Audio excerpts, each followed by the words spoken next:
Hey, what it do, y'all? What it do? Let's talk about catfishing. Of course, if some people don't know what catfishing is, that's pretty much when someone tries to alter their image.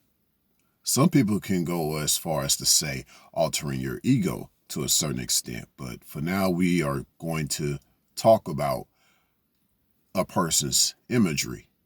I may go back to talking about ego later on here, but with someone's image, okay, with a lot of these females out here who don't really have the best womanly forms, the female form must be photoshopped per se. So a lot of this can be done and has been done on a lot of dating sites. You may have, let's for a good example, let's say you have some MILFs and cougars that, for their age, they don't look good, you know. And so what they do is they may take the image of a younger female's picture. Yeah, they may take her picture, whether it's a younger female or a younger woman. They may take her picture and use that for, her picture per se, meaning like the older female is taking a younger female's picture and going to use that for her profile picture on that dating site. So that way it confuses the clients. Like, oh, you didn't look that way. Of course, if you've checked out the movie Friday, where it talks about, they were like, man, I thought this girl looked like Janet Jackson. She turned out to look like Freddie Jackson. I think that's what they said on there. Y'all know what I'm talking about. That's another form of catfishing. You basically deceiving the public as far as your imagery. Yeah, you can now do that through Photoshop. You don't necessarily need to take imagery from another female. A chick can just find out how she can find out how to, she can find out how to do the Photoshop and, do it that way. And I think that's very, very, very much a main key ingredient of female nature, is this whole idea of, the catfishing. Because a lot of females who haven't arrived to womanhood, they struggle with self-esteem. Now, a woman does not struggle with self-esteem, but a female does. So you'll find a lot of females here on social media always obsessed with their imagery, always showing off their body, whether it was photoshopped, whether she had got surgery, or, she may be excessive with fitness, very excessive with fitness. And you see all this. This is all part of the catfishing. Because through that, you don't really see the womanly form that she displays, overall. It's all based on this imagery. The earliest forms of catfishing to me also come from the form of a blind date. That's another form. All right. And I'm thinking as far as catfishing, I think also comes in the form of a female's voice. You know what I'm saying? She may talk a certain way like, hey, but really she sounds like, hey, she sound like me. Like, yo, your real voice sounds like my voice. Oh no. But see, that's catfishing right there.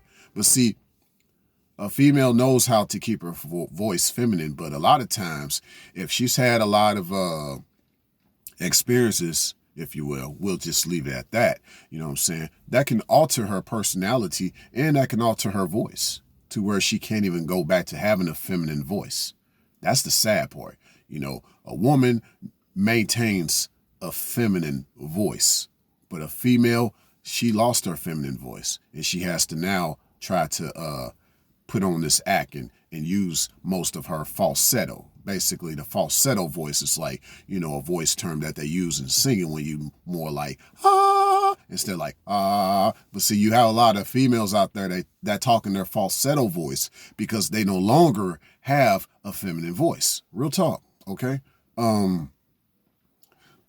So there's so many layers to this as far as catfishing, but I want to wrap this up with talking about catfishing in regards to the ego, since I've just talked about catfishing in regards to imagery. Okay, now catfishing with the ego is how can I put this? Like, for example, like with some, and I'm not necessarily pointing a finger at the older ladies, so hear me out.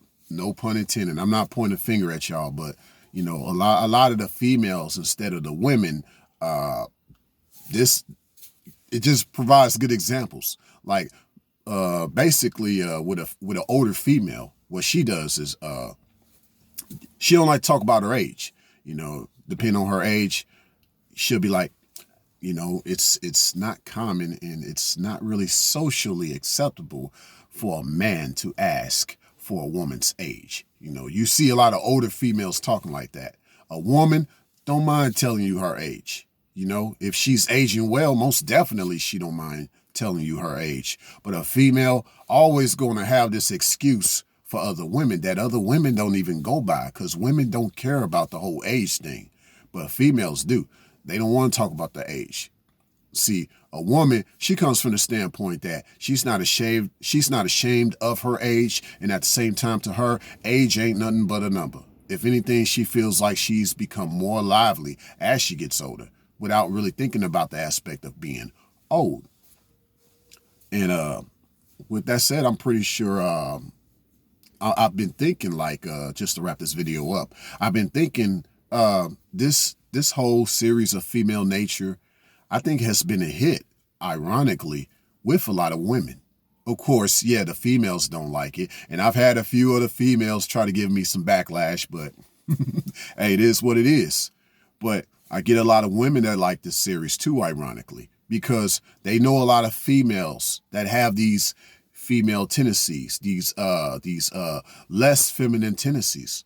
So ironically, even though Female Nature 101 was specifically for men to understand, like, well, not really understand, but just, you know, for men to know that there are so many different examples of female nature, you know, ironically, a lot of women have also gravitated to this series. So much love to all the women out there. Signing out.